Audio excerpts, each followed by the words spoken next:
Hello, everyone. This is Rick, and welcome to Astral Club.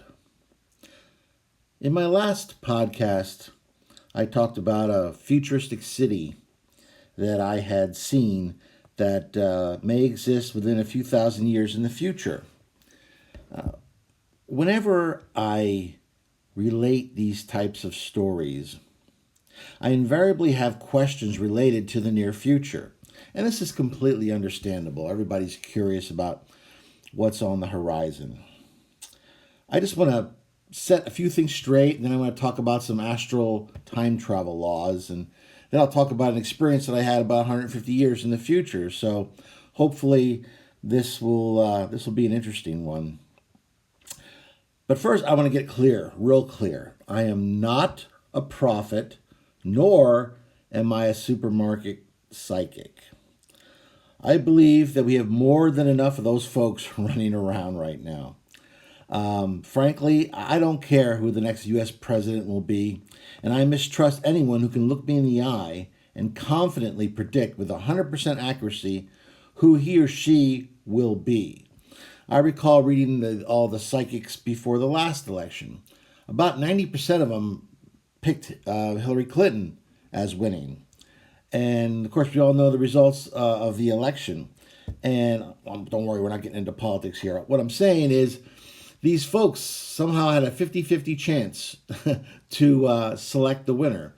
And despite being quote unquote psychics, they got it wrong with a 50-50 chance.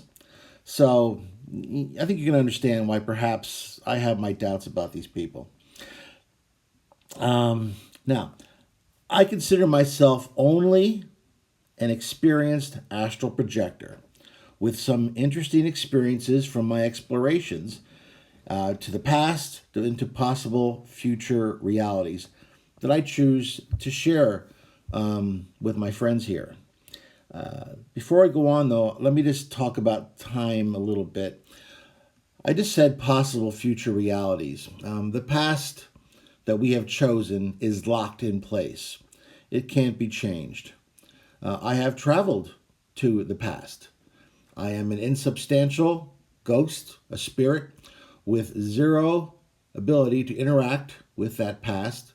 I cannot be seen, felt, heard, or anything else.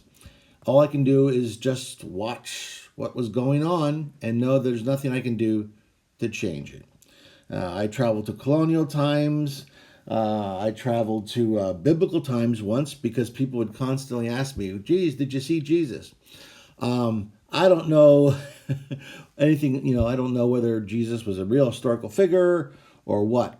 But I gave it a shot. And what I found was flying above was a desert with a bunch of shepherds and goats running along paths and some primitive houses and people walking about, but I didn't know what to do. I didn't know where to go or what time I was at.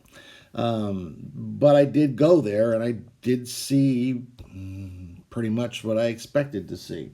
And I did go 75 million years or so back into the past, where I saw a giant dino croc, which was an interesting experience. But there's nothing I could do about that. That past is already locked in. It's done. Now, when you're dealing with the present, naturally we have ability to interact with the present, and that's what a physical body is great for. With the future, I say possible futures. Scientists tell us that there may be infinite numbers of parallel universes out there that intersect with ours, but at different energy levels. Possible futures, essentially what they are is there are these possibilities out there that we as individuals and that we as a people decide which one we're going to make a reality. So if I go, let's say 100 years or 1,000 years into the future, what I'm seeing is a possible or perhaps a probable future. That if humanity continues along this path, then this is the future we're going to attain. But let me explain why this can be a little confusing, because free will can be confusing. Let's say you work 8 to 5 in an office, Monday through Friday. It's Sunday night, and you're going to act the psychic. You're going to predict your future. And your prediction says that tomorrow morning you are going to drive into work in the office from 8 to 5, and then come home. It's pretty easy to say that that's your probable future. But that night you have a dream, and in that dream you have this wondrous experience where you were back at the beach town that you were raised as a child. And it was such a beautiful, relaxing experience that when you woke up, you said, the heck with it. I'm going to call in sick, and I'm going to drive 100, 200 miles to that beach town where I grew up. Well, what you have just done is you have changed your future. Instead of all those people you would have interacted with on your way to work and at work, you're no longer there. So even their futures are changed in some way. Perhaps when you were driving to the beach town, from a negative standpoint, you got in an accident and you changed somebody else's future. Or perhaps from a more positive standpoint, you got to the beach town and it was every bit as beautiful as you remembered it to be. And as you were walking about, you run into an old friend and you get to talking, and before you know it, you've decided to go into business together. You have just not only affected your future, but also his. So we have free will. We can determine which of these futures we bring into existence for us. So, the English language is imprecise. It's not designed for some of these astral and physical intricacies. So when I say future, I want to make sure people understand that I'm talking about possible futures or probable futures. Nothing's engraved in stone. Let's see. I'll have some future podcasts where I will mention some other experiences I've had about the futures. And as I said at the end of this one, I'll talk about an interesting experience I had 150 years up the line. But I want to discuss some of the astral time travel laws that I think will help people to understand what's really involved here. I think we've watched a lot of movies in the past, and I enjoy them as much as anyone else, like Back to the Future, for instance, with Michael J. Fox. That was a very fun movie. And in that movie, the DeLorean had this digital display, and all you had to do was dial in the exact day and the time and the year, and pressed a button, you took off, and you traveled to that exact day. And it was also very convenient that your space didn't change. In other words, if you were in Hilldale or whatever, Hill Valley, whatever it was, you were still there in that exact spot. So that was really easy to control. Unfortunately, when I time travel in the astral, it's not that easy. You can go for basic time periods, you can go for basic areas, but what actually happens can be very, very different. Before I get into that, let me just talk about the past one more time. As far as the laws are concerned, the further you go back into the past, the less time you can spend observing there. And as I said, you're just a spirit. You cannot affect anything. The further you go into the future, the more time you could spend observing it. And this is perhaps, despite my interest in history, why I'm more interested in going into the future. Because the further I go into the future, the greater my ability is to be seen and to interact with those living in the physical at that time. I can't explain these laws. I can't explain how they came into existence. All I can tell you is what I have experienced. And perhaps someone somewhere down the line can figure out how they came to be or why they are what they are. But that's one of the reasons why I enjoy going further and further into the future. If I travel, say, 10 years, for example, into the future here, I will have a handful of minutes to float about. I'm a spirit. No one can see me. Reading is a nightmare. It's a dyslexic nightmare. because the astral body wasn't designed to read. That's something that the physical body needed.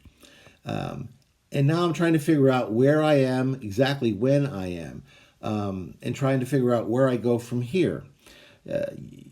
Yes, lower astral people can see you, but they are singularly unhelpful. They're trapped in their own little private hells, and they have no clue what's going on. If you ask them who the president was, if they even bothered to reply, they wouldn't know. So what you're stuck with is you have a few minutes to run around trying to figure out what's going on before you get pulled back. Now, as you go further into the future, and in this experience, I went somewhere between 100 and 150 years in the future, I was able to be substantial. I was able to be there for about 15 minutes or so, and I was able to interact with some of the folks who were there, who thought I was more than a little off, if you will. Now, the next part is controlling your exact arrival time and place. Now, unlike the DeLorean, especially when I travel further into the future, where I end up landing can be almost at random, and can be very frustrating. When I first started time traveling as a child, and I learned, for many years as a kid, all I did was just travel in the here, now, in the present. But as I got a little older, around 12 or 13, I started reading some books and learning that time travel might be a possibility. So I started experimenting with it. And what I would do is I would go to the top of my street, and it had a really good incline on it. And I would turn around, and then I would then fly down the street as fast as I could, at the same time willing myself into the future. And what I would see would be slowly changing seasons and then faster changing seasons as I would continue to fly down. If I was on a short hop, if you will, I would just stop, and then I would be in that future time of 1 year, 2 years or so in the future. However, when I had more confidence and I started projecting myself further into the future, what I would find would be at some point in my process, I lose consciousness. And that when I awaken in the astral, I find myself at a target, hopefully my target, but at a target. Sometimes I've awoken floating in the air. Other times I've awoken lying on the ground somewhere. And my theory is that perhaps all of the stimulus from those long trips just overloads my psyche, and it just shuts down. So I find myself in this place, awakened, trying to figure out where I am and where to go. In some cases, I've awoken in a city. Other times, I've awoken in a forest. I've awoken in a desert. One time, I awoke in a farmer's field somewhere. And that can be a little disconcerting, trying to figure out exactly where you are and when you are, and trying to use what time you have available to your advantage. Now, as you're further down the line, though, as I said, you can be seen, you can interact, and I do interact with some other folks, and I can get some interesting information that way. But I just want to make sure people understand that it's not as easy as the movies make it look. It's really hard to figure out exactly when and exactly where you end up. So those are some of what I consider the astral laws. I hope it will help to clear up some of the ideas that people might have of my abilities to just merely pop up somewhere and come back with a nice little gem of information. And maybe perhaps they can understand that it's a little bit of a crapshoot sometimes, where you end up and when you end up and how much time you have while you're there, and try to bring back whatever information you can to help other people. The experience I want to talk about now is, I guess I could entitle it global warming, or global warning, whatever you want to look at it, with a question mark. I projected into this future. I was aiming for approximately 100 to 150 years into the future. And I targeted a time-space coordinate that had a large amount of emotion connected to it. And let me just comment on that briefly. When you're traveling in the astral, you know what? The Star Wars movie, everybody's seen that. Remember when Alderaan was blown up and Obi-Wan kind of almost fainted because he felt this enormous cry out of the people of Alderaan in the Force, and then they were silenced. It's similar to that when you're in the astral. You can sense, I consider it like a certain radiation coming from certain areas, certain time periods. And I think what it is it's just periods where people are highly emotional. I don't care whether it's happy or sad, but it's there's a lot of emotional radiation that is generated that if you're sensitive on the astral, you can home in on it. And I learned how to do that because it sometimes puts you in a place that's more interesting than landing in some farmer's field somewhere in the future. And it feels almost like physical heat. So it's if you stretch yourself out and look for it, you can encounter those times. When I appeared in this reality, I noticed that there was a very wide metal enclosure that was firmly bolted to the ground.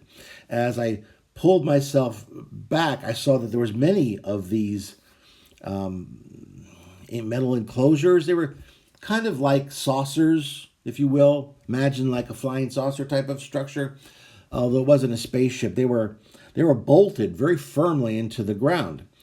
And when I landed, I saw that one of the doors was open and there were people inside who were seated and strapped into chairs in this odd contraption. A few people, though, were standing outside the stairs that were leading to the metal object, and they were looking towards the horizon in apprehensive expectation. I walked up to the nearest male, who looked to be in his 30s, and I asked him what was happening. When I do land into situations like this, I look at how people are dressed, and I just put on something similar, which I just create. You can create in the astral. When in doubt, I just put on a pair of jeans and a shirt. You'd be surprised how many different places that'll just get you by. And anyway, when I asked him what was happening, he looked at me as if I was insane. He replied, "Who are you, and why aren't you in your sanctuary?" I had no answer for that as I wasn't sure to what he was referring. And when I say sanctuary, remember that this is telepathic communication that's going on now. He was speaking physically, but I was hearing the telepathy. And whenever a word happens that I've noticed that is a word that is unknown to me in this time period, I ended up translating it into the next closest thing. So sanctuary is the next closest thing to what he said. The word he used, and I forget what it was now because I didn't understand it. It was a word that doesn't exist right now, at least in English. It doesn't exist. So anyway, he wanted to know why I wasn't in my sanctuary and who the heck I was. Now, I had no answer for that, as I wasn't sure what he was referring to. I mean, what's sanctuary? He then said that the wave would be here soon, and I had better get to my sanctuary quickly if I wanted to survive. I read in his mind that there was a large tsunami coming that everyone was expecting, and that it had something to do with the warmer climate in the future. Recognizing that this might be some major disaster that might be of interest, if I had a specific time coordinate, I inquired after the date. I saw his face, and I read his thoughts, that he thought I was some escaped lunatic. He asked me if my unit was malfunctioning. Here's another word that it didn't exist. He used, I don't know what he was referring to. Well, you'll see in a second. I translated it to unit, though. He wanted to know if my unit was malfunctioning. Now, as I said, he didn't use the word unit. Instead, he used a word which I was unfamiliar with, although I got the concept that it was some sort of a chip in your head which connected you to a type of internet which encompassed everyone in their society as well as AI, intelligent Android type intelligences. So this is one big net, if you will. And my asking him what the date was an idiotic question. I mean, imagine if everyone walked around with this type of ability to access computer information. You would always know what the date was. You would always know what the news was. So it would be an idiotic question asking someone for that information because you already have it.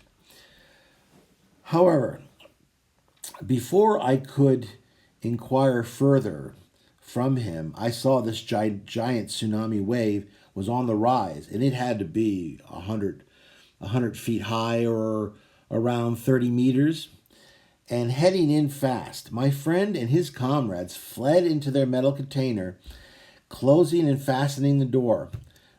Seeing the tsunami coming my way, I decided it was time to return to the present. Now, I knew it couldn't hurt me, but I have been involved in disasters like this in the past, and it's very disconcerting nonetheless, even though you realize you cannot be physically damaged. When this experience was over, I returned to my body, and I wondered to myself, how do these people know this tsunami was coming? In our time, it's usually quite a surprise when it occurs. They even had these shelters constructed that seemed to me to be pretty permanent, I should say. And they were bolted to the ground with these strong bolts. The whole thing to me looked like some sort of titanium alloy. So certainly this must be some sort of a regular occurrence because they were expecting it and they had these special shelters already constructed. The other thing, of course, which I think people might find interesting, is that in the future there exists some sort of a common internet and intranet chip in everyone's brain where they can communicate with each other and have instant access to all sorts of computer and other types of intelligences. So that's certainly something that I imagine if this future occurs, we'll have to take advantage of and or worry about. So that is this episode.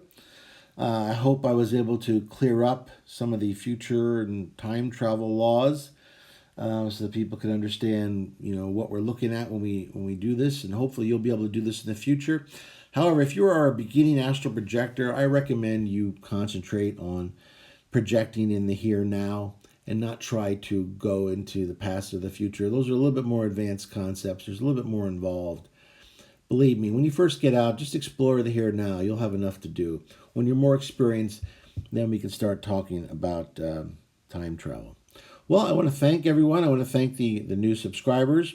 And before you know it, I'm sure we'll be hitting 1,000, and I'll be preparing a special episode for 1,000. I was thinking about talking about something that I haven't talked about with anybody ever, other than just the merest hints of the time that I spent, the years I spent with my tribe.